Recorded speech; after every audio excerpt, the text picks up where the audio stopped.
So thank you all for being here today and, listening to all our great talks. And it's my pleasure to introduce our fourth and final speaker, our keynote speaker for the event, Mr. Gene Baur. Gene Baur is a co-founder and president of Farm Sanctuary. He was a pioneer in undercover investigations and instrumental in passing the first U.S. laws to ban inhumane factory farming practices. His pictures and videos exposing factory farming cruelties have aired nationally and internationally, educating millions about the plight of modern farm animals. Gene has also testified in courts and before local, state, and federal legislative bodies advocating for better conditions for farmed animals. His most important achievements include winning the first ever cruelty conviction at a U.S. stockyard and passing the first laws to prohibit cruel farming confinement methods in Florida, Arizona, and California. His work has been covered by major media outlets, and he has been hailed as the conscience of the food movement by Time magazine. So again, it is my honor to introduce Gene Baur.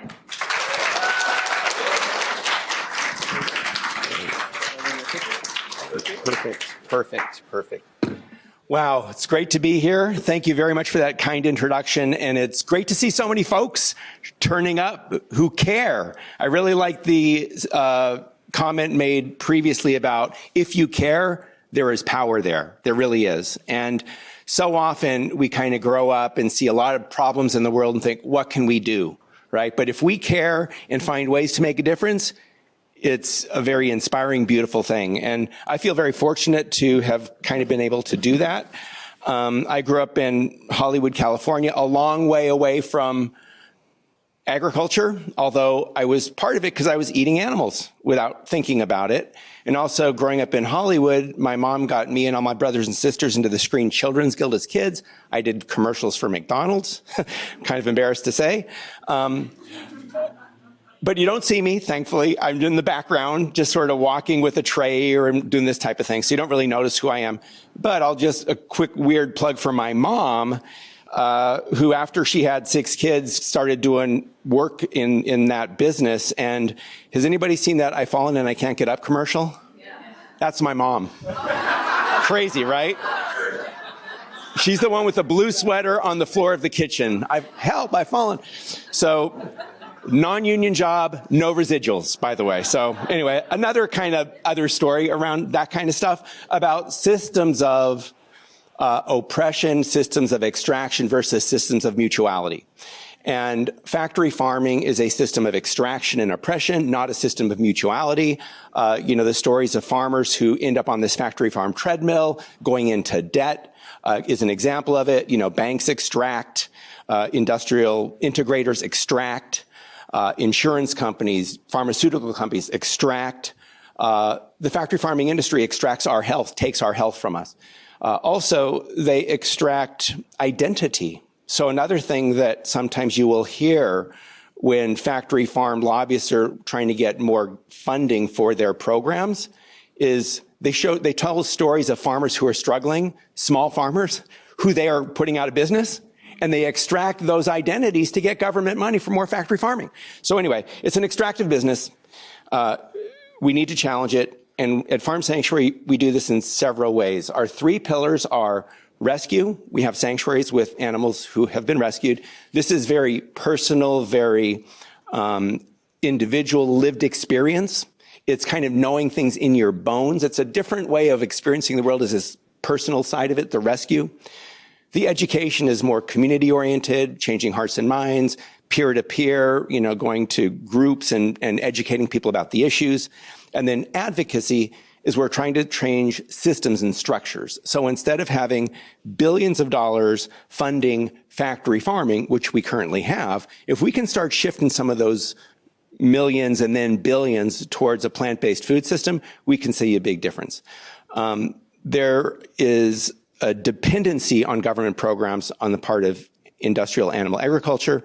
Farmers joke about farming the government, which is what they do. There was a study that came out a few years ago looking at dairy industry income. They found that 73% came from government programs. So if we shift those programs, we will start incentivizing a different food system. And that is what we're trying to do on the structural side right now. But I'll kind of go over a little bit of the history of Farm Sanctuary, talk about some of the work we do. And I want to leave a fair bit of time afterwards for questions and back and forth. I really appreciated the questions I heard during that last session.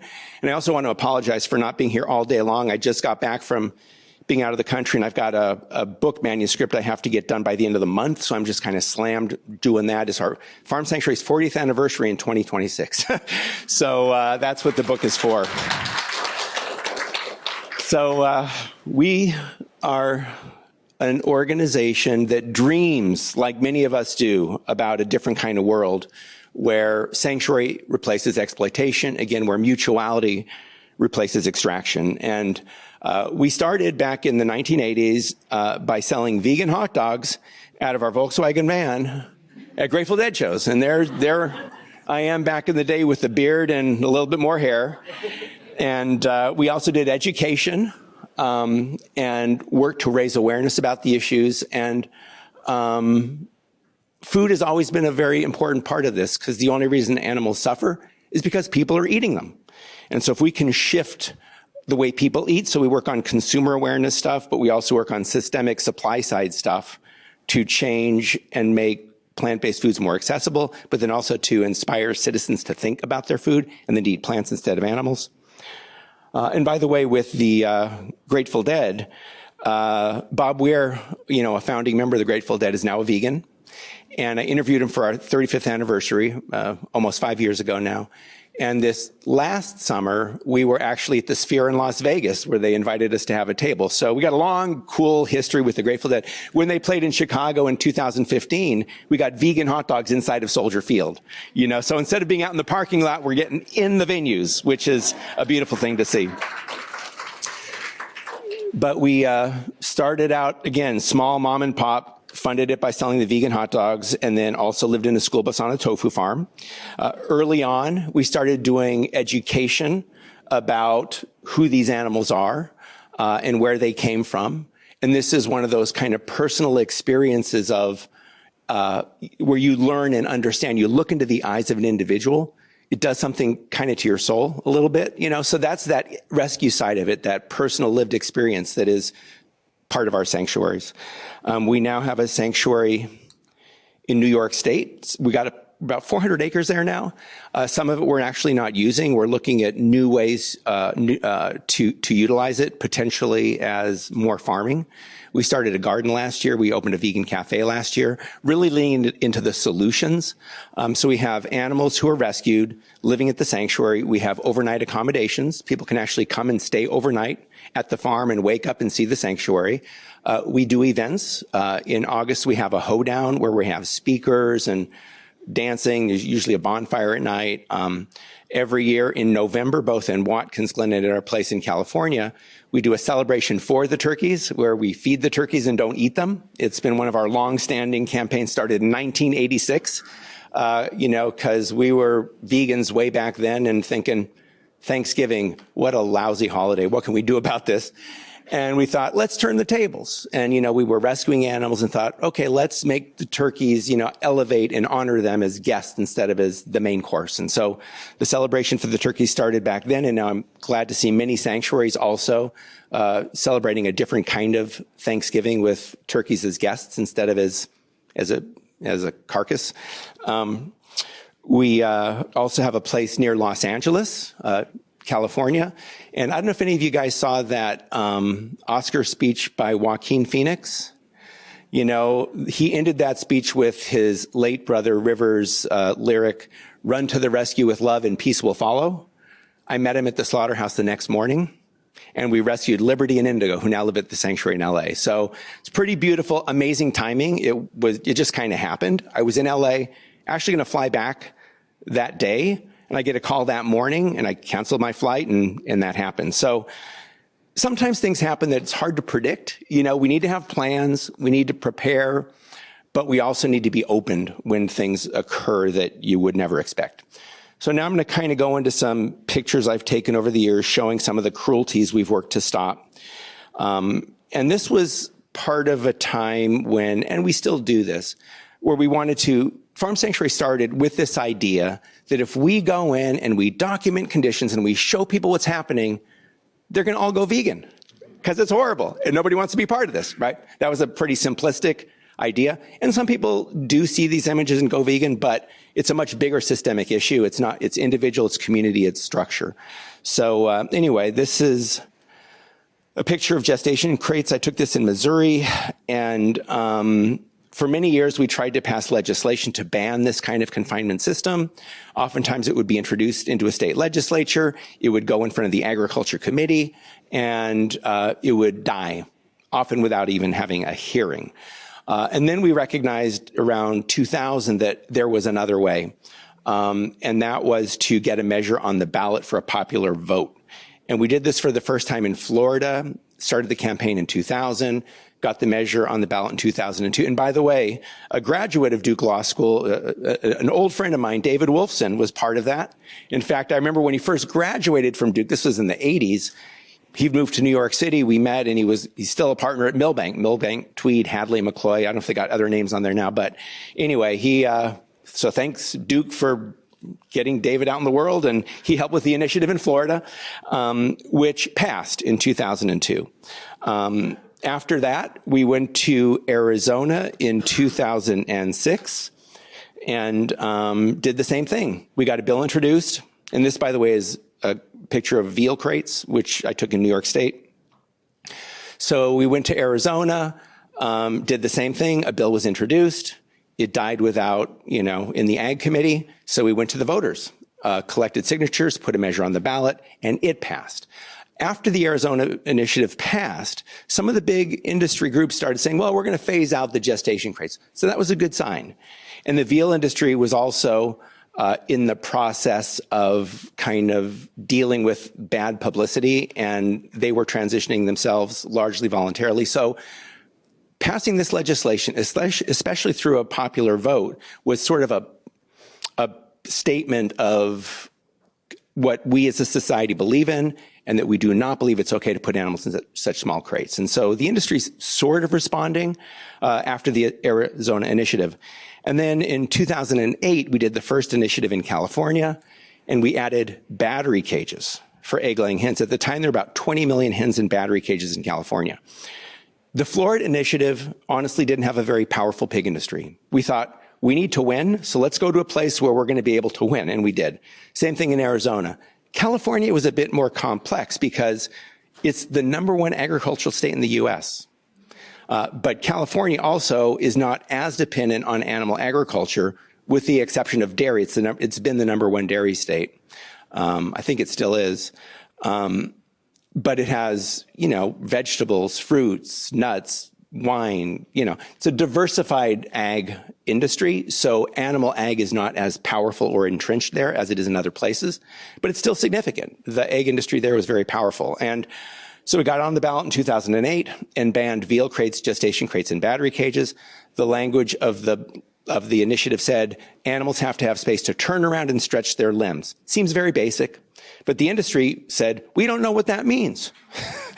Then they went to court and it fought. So in 2018, we went back with Prop 12 to be more explicit, saying they need this amount of space per animal, and added another provision saying, and you cannot sell products in California from farms that confine animals in these inhumane ways. Then they went to court again. And, Chris from Humane Society, now it's another name, I can't recall what the new one is, but Humane World for Animals, thank you, has been a big part of helping to defend these laws. And the Supreme Court ended up actually hearing this case after many lower level cases, and thankfully our side won in a 5-4 interesting decision with interesting fors and againsts. It was a very kind of confusing, but very interesting, and we won. The most important thing is we won. But, in addition to harming animals, when you put animals in these confinement systems by the thousands, they produce enormous amounts of waste and manure. And, here in North Carolina, these are, not uncommon sights. And there's possibly been some conversation earlier here about just how this affects communities and neighbors, people who suffer from having this waste spewed into the air. It gets onto their property, onto their homes. And there have been many attempts to try to mitigate the harm of this and to hold factory farms accountable. But again, because of the power of animal agriculture and the ability they have to manipulate legislation, people are still suffering, and so are animals, unfortunately. Now, as I said earlier, Farm Sanctuary started with this idea that we could go in, we can document what is happening, people will see it, and act with conscience, and we can end factory farming. And our first rescued animal actually was found on a pile of dead animals behind Lancaster Stockyard in Pennsylvania. She's on the far right of this picture. Her name is Hilda. And as we approached, there were maggots so thick you could hear them buzzing. And we thought they were all dead. And as we approached, she lifted her head and we realized she was alive. We took her to the veterinarian thinking she would have to be euthanized. But as he started examining her, she actually perked up and she stood up within a half hour. She lived with us for more than 10 years. And that's Hilda. And that's the healing of Sanctuary, right? You see this horrible stuff. And for us, being able to rescue Hilda and some others has been a way to heal ourselves. And right, that's that lived experience of sanctuary work that is so important, I think. But also it is limited. We can only rescue a certain number of animals. But these are like deep feelings that come from this work, and those can resonate and they're important. Another animal that thankfully ended up coming to us is Julia. Here she is in a farrowing crate. I mentioned the gestation crates before. Those are those 2-foot wide enclosures where the female breeding pigs are kept. And they live there for months at a time. Then they put them into the farrowing crate to give birth. The difference is the gestation crate is just got space for the mother. The farrowing crate has the same 2-foot space for the mother, and then there's about 18 inches on the side for the babies, the piglets. So when the mother lays on her side, the babies can nurse. When the workers were moving Julia from the gestation crate to the farrowing crate, they were beating her, they were whipping her, and you see some of her injuries here, and which is not all that rare. But what was rare in this case was somebody inside the farm spoke out about it and said, this isn't okay. And although the law, whether or not this was acceptable or not, is uncertain, the fact that somebody spoke out about it and local authorities were contacted led to her coming to Farm Sanctuary. And again, she was going from the gestation crate where she's pregnant to the farrowing crate to give birth. And she was able to do that at Farm Sanctuary. Had 16 babies. And they all got to live at the sanctuary. So again, this is the kind of stuff, right, that means something to these individuals. And I think when you're hurting anyone, you are ultimately hurting everyone. We're all connected on this earth. And the last sort of rescue story I'll talk about here is a battery cage operation that was in upstate New York. Investigators went in, documented it, and took some animals out, including this hen on the left who has her feeder covered in manure because she was wandering around in manure for weeks, probably. The way these places are set up, you have the second floor usually with the battery cages, which you see there on the right. But below it is like a whole floor of just waste. And so sometimes the hens will fall out of the cages and fall into the waste, and they're just wandering around down there. So that was the case. And so a number of those birds came to Farm Sanctuary, and thankfully they were able to enjoy life. And actually one more story I'll tell about an individual animal. As some of you may know, in addition to working to end confining animals in cages and crates with these initiatives and other efforts, one of Farm Sanctuary's big efforts since our beginning has been to prevent the suffering of downed animals, animals too sick even to stand or walk. Hilda, who had been left on the pile of dead animals behind Lancaster Stockyards, was a downed animal. But we've rescued many of them over the years. Oftentimes they come out of the dairy industry. And oftentimes they're young male calves who are unwanted on dairy farms. For a dairy cow to have milk, she has to have a baby. Half the babies are male, half the babies are female. The females are used to replace the dairy cows in the milking herd because they burn them out very fast. The males are useless to the dairy industry. So the veal industry was actually created to use this this large supply of unwanted male calves. The veal industry was created because of the dairy industry to use the unwanted male calves and to use excess milk products like whey or dried milk, because the dairy industry for decades has been overproducing and can't find market for its excess production.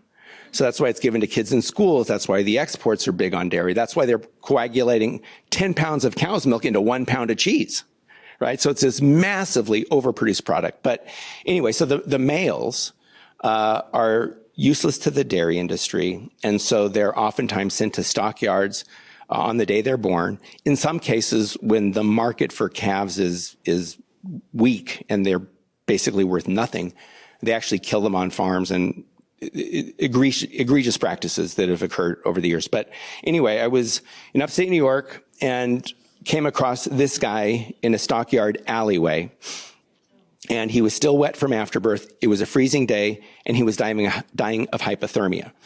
So I went up to the stockyard worker and I said, "What's going on with this calf?" He said, "Well, I got to bury him later today." I said, "Well, what if I take him off your hands?" He said, "Sure." And so I brought him to the nearby vet, who said, "This calf is in really bad shape. It makes no economic sense. Why are you wasting your time on this?" And I said, "To me, this is not about economics. This is an individual. I want to do what I can to help." And she finally gave him intravenous fluids. I brought him back to the sanctuary, and the light started coming back into his eyes. He was able to lift his head. He was eventually able to stand. And I thought, we're on the road to recovery here. But he wasn't thriving. I'm thinking, there's something wrong. What's wrong? And then I realized he needed to be with the other cows. He needed to be with his people. So I brought him out to the cow barn and put him in a pen. The other cows gathered around and mooed to him. He mooed back, and this spark, right? There's the physical spark, and now there's this emotional spark. And he ended up living with us for like 18 years. Weighing close to 3,000 pounds, and that's Opie, one of our early rescues in upstate New York. So going out to the barn and seeing Opie, right? Knowing where he had come from, knowing how this vet and how the industry had dismissed him and written him off as dead, basically, and seeing him enjoy life was a beautiful thing. It was good for us too, honestly. So I love that picture. It was taken by Joanne MacArthur. I don't know if any of you guys know her, with We Animals. She interned at Farm Sanctuary about 20 plus years ago now, and went vegan at Farm Sanctuary. And she was vegetarian, but went vegan at Farm Sanctuary. And she tells a story about how she was on the farm and there with Arbuckle, one of our cows. And at the time, she still had leather shoes. And she took a picture of her feet near Arbuckle's feet and legs and said, okay, no more of this leather stuff. And anyway, so there's a lot of really cool folks that have come through the sanctuary. Lenore, who does a Piedmont Sanctuary, was an intern at the Farm Sanctuary years ago. So it's beautiful to see folks doing really good work around the country that are, again, aligned with this idea that animals are our friends, not our food, that we can live well without harming them. And in fact, I believe we can actually live better without harming them. Now we'll kind of go into some of the environmental stuff. And you've maybe seen this before, but if not, in the US, 10 times more land is used to feed farm animals than to feed people. We could feed far more people if we just grew plant foods and ate those directly, instead of growing corn, soy, or other crops, or using land for grazing to feed farm animals. And if we shifted towards plant-based agriculture, you know, sometimes agribusiness people say, well, what are you going to do with the land? One answer could be, why do we need to do anything with the land? Why don't we just let it be, you know, and create space for wildlife, for habitats, for ecosystems? And when you do that, you also create space for carbon sequestration. And what sometimes economists talk about is like in ecosystem or environmental services. It is possible that by rewilding, in addition to creating and supporting biodiversity, we would be sequestering carbon and taking a bite out of the climate crisis. So animal agriculture is a significant contributor to the climate crisis, not only because of the methane from cows and the greenhouse gases that come out of the factory farming system, but because of the opportunity costs associated with all of this land that is being used to grow crops to feed farm animals instead of being used to sequester carbon and create space for biodiversity. So this is a huge area. In our advocacy work, we are taking a resource-based approach to system change. Resources are things like land and how it should be used. And right now, animal agriculture is using it in a very irresponsible way, and they're not being held accountable for the pollution and the harm they cause. That's an area that I think we have opportunities to shift some of the incentives to make folks accountable for the external costs and externalities and the harm that is being done, and then incentivize and invest in a different kind of food system. This is a slide that came out of the Guardian article from a little bit ago when they looked at species on the planet and the loss of biodiversity. And this, again, is partly because largely because we're destroying wild spaces and ecosystems. But when they did the survey, they found that 60% of the animals on Earth are domesticated animals, farm animals primarily. 36% are humans. Only 4% of the mammals on Earth now live in the wild. It's because we're destroying all these wild spaces. And here's a slide that talks about the greenhouse gas emissions connected with different food products. And you see the animal foods are the greatest contributors. So we need to change the way we eat.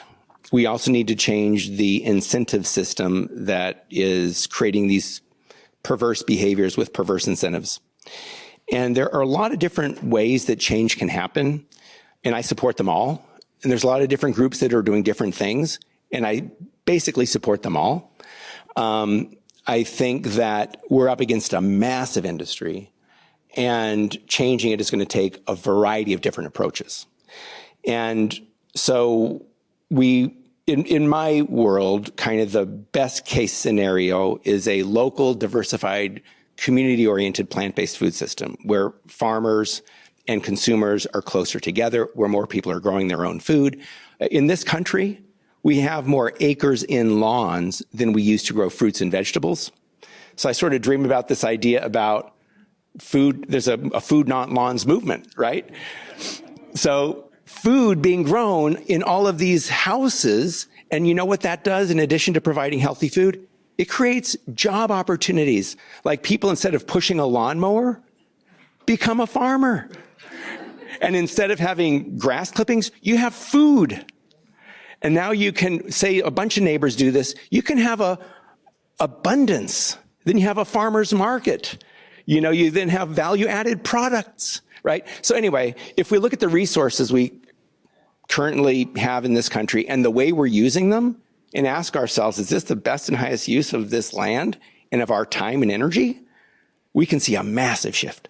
So that is, in my world, the ideal scenario, this kind of food system, but I'm kind of a Luddite and kind of a, unreasonable in some ways, I guess you'd say. But I'll also say, oftentimes there's this idea that we need to scale production of an alternative, and I'm not against that, but I am for scaling more through replication than scaling through consolidation as a general sort of economic, sociological principle. I like diversified power. When you consolidate power, sometimes things don't go great.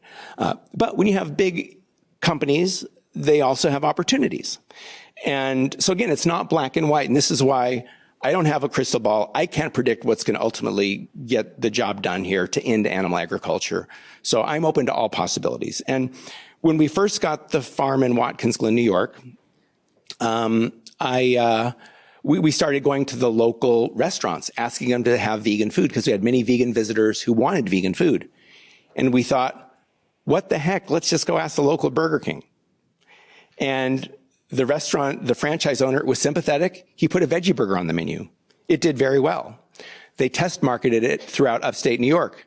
It did very well. So we kicked in our campaign we wanted to have it our way. Remember that slogan, Burger King, have it your way? And they had an 800 number at the time. Well, we told them how we wanted it, and, had protests and demonstrations, and they actually ended up rolling out the BK Veggie in the early 2000s. And I don't know if anybody knows who that person is on the far right of this. I'll give a clue. It was the 25th anniversary of Woodstock when we had this protest in Berkeley, California, because the local restaurant owner wanted to do veggie burgers, but BK Corporate wouldn't let her. Country Joe McDonald from, I don't know if anybody's seen that Woodstock movie, but he had kind of an iconic performance there. But anyway, so culture is also part of how we see the world. And, you know, at Farm Sanctuary, we want people to see animals as fellow beings that deserve to live. But, you know, back again to my kind of ideal food system, I'm a big fan of community-supported agriculture, where you have consumers who buy into a farm and invest at the beginning of the growing season, and they actually share the risk with the farmer. So if it's a good year, they all benefit. If it's a tough year, you know, they all get less than they might have expected or hoped for. And then I'm also a big fan of community gardens. There's folks that are, you know, growing food in urban areas. There's an activist in LA named Ron Finley who says growing your own food is like printing your own money, which I really like. It's about empowering people.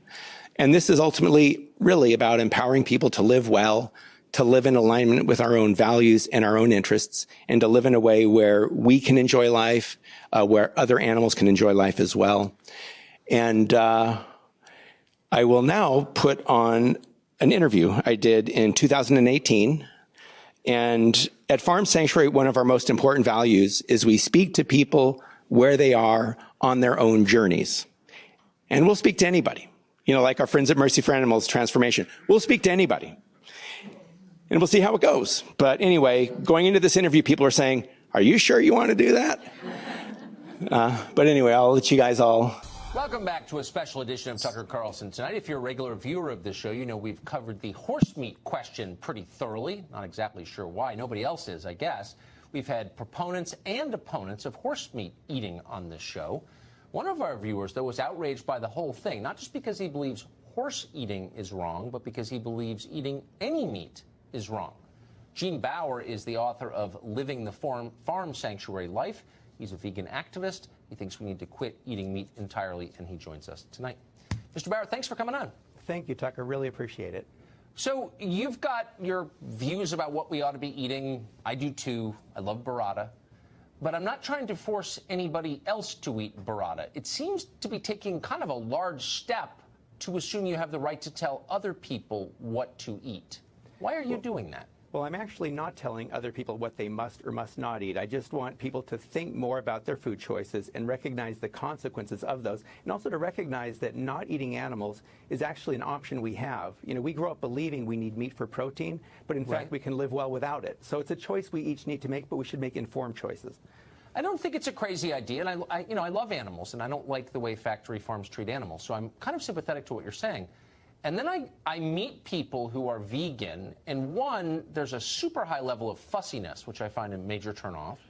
And two, they all look pretty easy to push over. So you can't tell me that it's that good for you if they all look like they fall over in the wind, right? Well, we are certainly a passionate group, us vegans, but not all vegans are that skinny. In fact, the only U.S. male weightlifter who qualified for the Olympics in Rio is a vegan. And there are amazing vegan bodybuilders and athletes. Scott Jurek, a legendary ultra runner, vegan. So vegans, you know, can be very healthy as well. Interesting. Huh. Well, you make a compelling case. So, but get to the fussiness point. I mean, I've never met a vegan who didn't spend like at least 70% of the day thinking about food. Well, you don't want to spend your whole life thinking about food, right? Well, I don't, you know, and I think, you know, maybe the vegans you're meeting are mainly talking about it, or the ones that say they're vegan are the ones that are talking about it. But there are many vegans that you wouldn't know are vegan. And as a vegan, for me, it's really about living as compassionately as possible, not participating in unnecessary suffering. And if we can live well without causing harm to other animals, why wouldn't we? So well, I agree. You know what? I agree with you. I'm just going to say it. I agree with you completely there. But since most people are not going to stop eating meat, and meat is delicious, why not make an effort to push the companies that are causing undue suffering, unnecessary suffering among animals, really mistreating them, actually, to clean up their act a little bit? Instead of giving up meat entirely, why not push these big factory farms to knock it off? Yes, well, I think that's important as well. And we do support campaigns to limit the suffering on factory farms. And so we've been involved in legislative efforts to give animals more space, for example, so they're not confined so tightly they can't even turn around. So we do that, as well as work to encourage people to recognize we can live well eating plants instead of animals. But, okay, but you say, and that's the other question I have, that I actually don't understand it. So I love cheese. I like meat too, but I really love cheese. I'm not giving up burrata, period, or cheddar, period. Why is that harming animals to eat dairy? I don't understand that. Well, in order for a cow to produce milk, she has to have a baby. And the babies are taken away at birth. And in some cases, they're raised to become veal. If it's a male calf born on a dairy farm, they're useless. So they are actually raised to become veal calves. And so dairy cows have it pretty rough. And then when they're no longer profitable on the dairy, they're sent to slaughter and usually killed at about 3 or 4 years old. Okay, but I mean, that's a separate, veal's a separate question. I mean, you could humanely milk a cow. It's not abuse to milk a cow. Well, but also it's an emphasis thing. So China has an entire festival dedicated to murdering dogs, which is, I mean, I think a reason to institute sanctions against China, at very least. But no one ever says anything about it because they're hassling Tyson chicken. Not that you shouldn't hassle Tyson, but let's start with the Chinese, no? No, well, I agree that what happens to dogs in China is horrible. But, you know, a Chinese company now owns Smithfield, a huge pork industry company here. So, you know, I think kindness is important across the board, across the world. And in the U.S., we have a lot of work to do, but I agree we also need to be working on other countries and encouraging that humane policies be enacted there, too. So let me just end with this question, because I think it opens up an interesting topic. You're saying that we shouldn't be cruel to animals, and I agree with you completely, and I hope other conservatives would pause and think about it, because I think a lot of them would agree. We've been trained in some ways to defend Tyson. We shouldn't defend Tyson. But that's different from saying we have no moral right to eat animals. I think most people believe that we have dominion over the animals. Well, and so if you were starving on a mountain somewhere and a goat was all you had, would you kill the goat and eat him, or would you starve, honestly? Well, that's a good fundamental question to think through. And right now, you know, we have plenty of food, and it's not really an issue we need to worry about. But if it were, you know, I think most people would try to survive. We really have a desire to survive.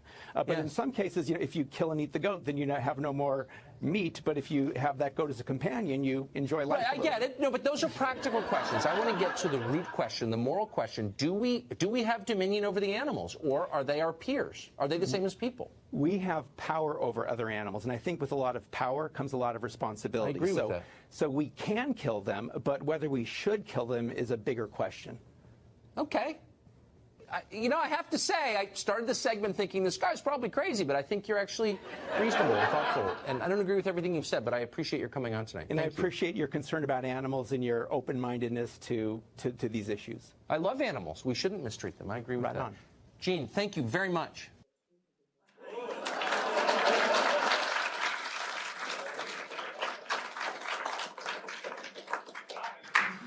And he had a salad that night. I heard on a follow-up podcast he did it with somebody else. So you just never know, right? And, you know, one of the approaches I think that is important is to recognize, and, you know, I think with the media, people are in their own ecosystems and they do things that I think are very harmful. But I think that, you know, trying to understand where people are coming from and the love the sin or hate the sin approach. And this is something that I think is very important to apply to farmers. You know, as a young vegan activist, I was oftentimes a little bit, you know, judgmental, I would say, of farmers and the harm they were causing. But I've over time really come to recognize that a lot of times these people are stuck on a certain kind of treadmill and they've done what they thought they were supposed to do. And it's difficult for them. And, then the vegan comes along and says, what you're doing is wrong. And yes, maybe it is wrong, but that will really sometimes send these farmers into orbit. And so I think it is important for us to recognize that people sometimes get stuck doing things that they may not like to do and that are not good for them, not good for animals, not good for the earth. And a big part of what we want to do these days is try to create opportunities to find common ground, win-win situations where everybody benefits. Again, relationships and systems and decisions based on mutuality instead of extraction. So I guess I'll just finish with that and put on this slide, right? And it's the sanctuary, man. It's a place of healing. It's a place of healing and hope in the midst of this violent system that is hurting us all. So I guess I'll just open it up now to questions. Back over here.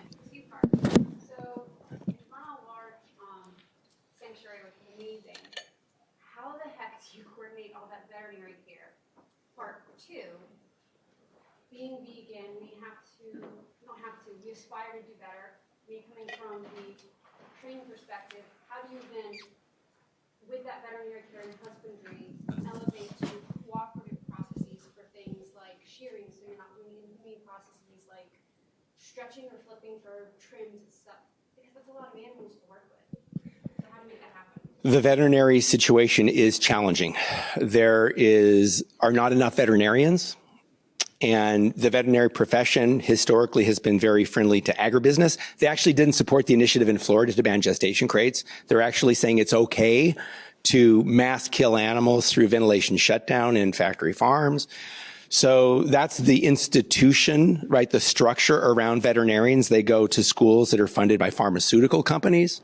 When I was at Cornell University, I got a master's there in agricultural economics, and I was in this animal science class, and I watched how kids are being desensitized to accept bad things as normal. So veterinary students are sort of selected for callousness instead of selected for empathy. Now, there are some vet schools that are now starting to select a little bit more for empathy, and there are veterinarians who do care, but there's just not enough of them. And